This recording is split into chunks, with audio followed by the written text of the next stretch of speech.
لڑکا کماتا ہے اب اس کی شادی کرنی ہی نہیں ہے.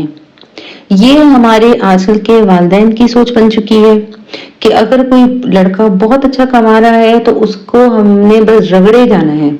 وہ چاہے شادی کی عمر اس سے گزر جائے, وہ 40-50 سال کا بھی ہو جائے, لیکن ہم نے اس کی کمائی اس کی بیوی بچوں پہ خرچ نہیں ہونے دینی. چاہے ہمارے دوسرے بچوں پہ اس کی کمائی لگ جائے, چاہے اس کے جو بڑے بہن بھائی ہیں وہ اپنے گھر کے سارے کام اس سے کروائیں, وہ بیچارہ بوڑھا ہو جائے, اور جب وہ بوڑھا ہو جائے تو اس کو کوئی پوچھنے والا نہ ہو اور سب اپنے اپنے بچے لے کر الگ ہو جائیں.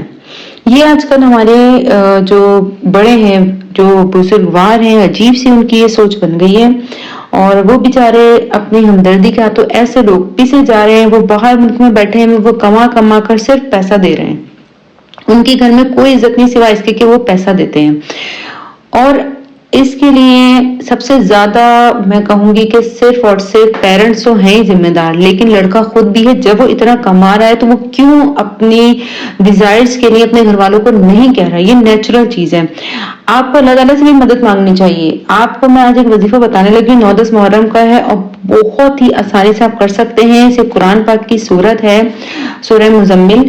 آپ کو 41 بار ایک نشست میں پڑھنی ہے, دن میں کسی بھی ٹائم. 2 دن کا وظیفہ 2 دن میں انشاءاللہ آپ یہ دیکھیں 41 بار بیٹھ کے پڑھیں بالآخر درود شریف. آپ خود دیکھیں گے کہ آپ کے پیرنٹس خود بولیں گے کہ ہم آپ کی شادی کرنا چاہتے ہیں.